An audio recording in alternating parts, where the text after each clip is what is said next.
I didn't think that I would have to make this video because I didn't think it was necessary until I was getting a lot of questions and comments and messages about my journey. So let's just get started, and if this video ends up being 10 minutes, I'm sorry, but you guys asked and I'm answering, and I hope it's some of what you're looking for, and if it's not, then that's okay. There's nothing I can do about it, you know? So August 8th, 2018, I got a gastric bypass, and the decision had been in the works for a long time. Years, actually, a couple of years that I had thought about it and then disregarded it and then thought about it some more. So finally, I decided to go through with it with my best friend Carrie. A gastric bypass. There are multiple weight loss surgeries, bariatric surgeries as they call them. A gastric bypass is where they take a portion of my stomach and they make it into a size of about an egg. And then there's the remainder of the stomach that's just hanging out free rent. It's a squatter in my body. And so they attach all of the digestive tract to the small pouch and then down, you know, into the intestines or whatnot. And so my food goes down faster, but everything is a lot smaller, all these entryways. And so then there's things like the gastric sleeve, whatever. I've dealt with weight loss stuff for a long time, as a lot of people have. And I decided that this procedure is what I wanted to do. I had thought about it for so long, and if it's what I needed, then it's what I needed. I had gone back and forth. We'll go into some more of that later and all those different processes that I did, but I had started in a year ago in November, and just kind of started. I didn't really started weight loss, but my body only gets to a certain point. So even when I went into keto, it was great, I felt good, but my body plateaued, and that's just, it is what it is, because I've dealt with a lot of different pre-existing conditions, such as prediabetes, polycystic ovarian syndrome, GERD. I mean, there's so many things that I dealt with. So there was a lot of factors that went into getting this surgery, and it was a lot of the reasons why I wanted to get it. But everybody is not cut out for this. And what I mean by that is not everybody qualifies. So I had somebody who told me, oh, I could lose 40 or so pounds, like sign me up. That is not how that works. It's if you don't want to do this, if you don't have to. This for me, and I hope people don't get offended that have had it, it's a last resort. If you've tried a lot of things and you have these conditions, whatever, if you qualify, look into it. But not everybody does. So you have to have a certain BMI. Props to Mayo Clinic.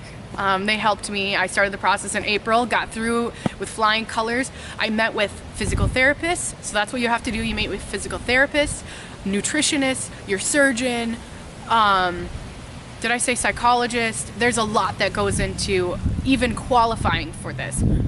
If you're over a certain BMI, which is about 40, you automatically qualify.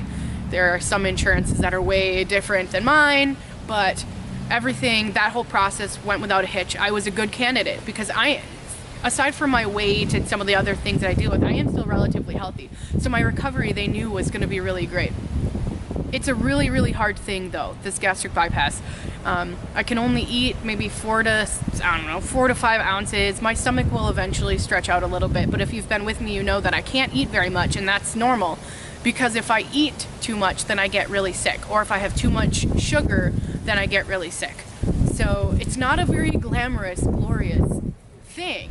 I feel great, everything's fine, weight loss aside, but it's hard. So when people tell you it's the easy way out, they're not informed, and that's okay.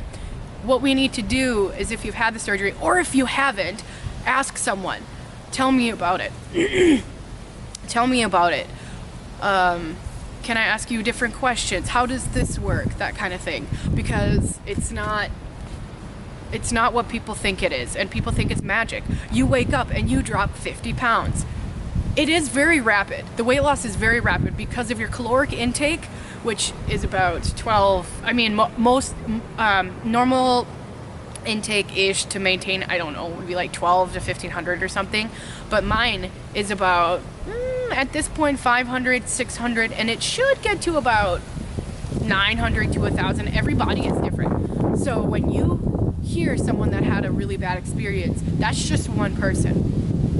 My recovery was great. I stayed in the hospital here in Mankato for one day. They said that I was the fastest walker after surgery that they had ever seen. So that shows you that the commitment and the dedication that I had to this. Through all of the people telling me, well, I've had people die. Well, you don't know. Why would you do this to yourself? Well, you just don't know. You know, be careful.